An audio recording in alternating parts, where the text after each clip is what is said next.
اوعوا تستخدموا زيت الزيتون في الأكل. ايه ده؟ الكلام ده مظبوط؟ امال ازاي زيت الزيتون بيحمي من السرطان، بيعزز الهضم، بيساعدنا على النزول في الوزن، بيحسن صحة القلب، ليه فوائد عظيمة كتير.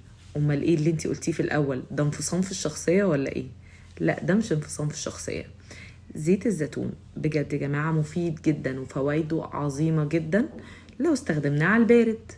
طيب لو استخدمناه وسخناه برضو ما فيهوش مشكلة، ممكن نطبخ بيه عادي جدا ونستخدمه. امال امتى بيبقى ضار؟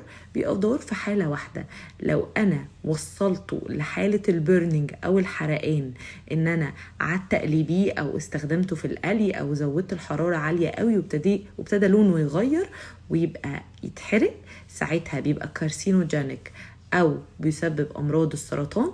وده نوع زيت الزيتون او ده الفيز او الشكل الوحيد اللي احنا بنستخدمش فيه الزيت الزيتون.